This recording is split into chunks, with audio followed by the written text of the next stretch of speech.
जय हिंद फ्रेंड्स, स्वागत है आपका एक बार फिर से पब्लिक मेट्रो पे। और डोमिसाइल शिक्षा नीति यानी कि दोहरा शिक्षा प्रणाली के लेकर के शिक्षा विभाग ने अब सफाई दी है। पहले वो वीडियो देख लीजिए आप, फिर पूरा एनालिसिस करते हैं इसमें। बिहार राज्य का अस्थायी निवासी होने की शर्त को हटाया गया है। ये शर्त नहीं रहेगी कि बिहार राज्य के अस्थायी निवासी ही बिहार लोक सेवा आयोग की परीक्षा में शामिल हो सकते हैं। ये शर्त हटाई गई है। तो ये शर्त क्यों हटाई गई है? इस शर्त को नहीं रखा जा सकता है, रखना व्यवहारिक नहीं है, विधि सम्मत भी नहीं है, कानूनन संभव नहीं है ये शर्त रखना। ये बात समझाने के लिए, बताने के लिए मैंने आप सबको यहाँ बुलाया है। और इसमें सबसे पहले ये समझने की बात है कि भारत का जो संविधान है उसका अनुच्छेद 16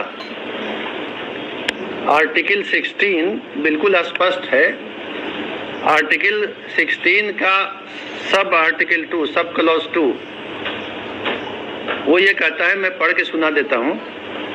राज्य के अधीन किसी नियोजन या पद के संबंध में केवल धर्म, मूल वंश, जाति, लिंग, उद्भाव, जन्म स्थान, निवास, ध्यान देंगे, जन्म स्थान, निवास या इनमें से किसी के आधार पर न तो कोई नागरिक अपात्र होगा और न उससे विभेद किया जाएगा।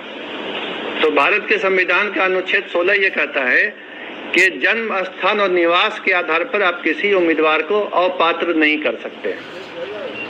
ये उनका कहना है कि संविधान किसी को भी जन्म के आधार पे या फिर लिंग के आधार पे या जाति के आधार पे या किसी का जो आवास है वो बिहार है पर उसका जन्म अगर अदर स्टेट में हुआ है तो वो जॉब का हकदार है, ऐसा उन्होंने कहा है। आपने जैसे सुना होगा बयान में।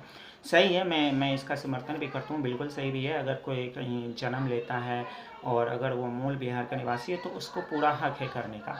लेकिन सवाल ये है कि तो यही संविधान जब कमलनाथ मुख्यमंत्री बनते हैं तो ये कहते हैं कि मेरी प्योरिटी जो है पहले बिहार की रहेगी।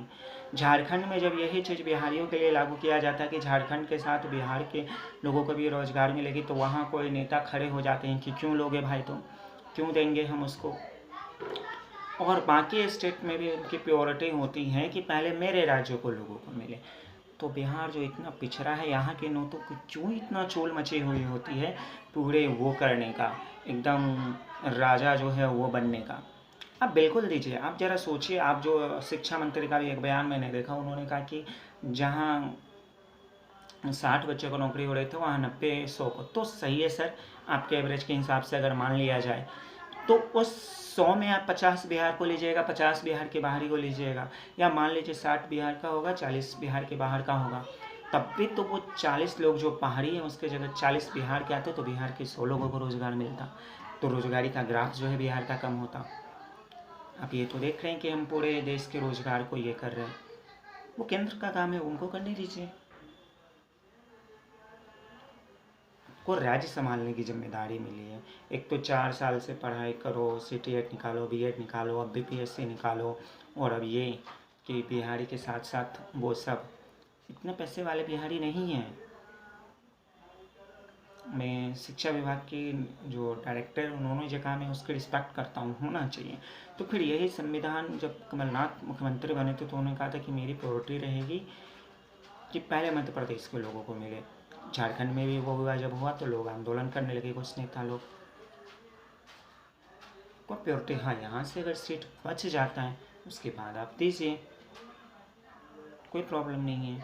अगर यहाँ जितना सीटें हैं वो अगर हो जाती है उसके बाद आप अपना एक घोड़ा प्रणाली बनाइए कि हाँ इससे इस स्टैंडर्ड तक बिहार को रखेंगे और इसके बाद वाले क्लास में अगर कोई चाहे तो दूसरा भी भर सकते हैं। ये एक सोल्यूशन हुआ। डायरेक्ट ये कि 100 इसको, 60 इसको। बाकी आप लोग सोच लीजिए कि शिक्षा मंत्री और शिक्षा विभाग के इस सफाई पे आप क्या सोचते हैं, हमें कमेंट करके ज़रूर बताइएगा। जय हिंद।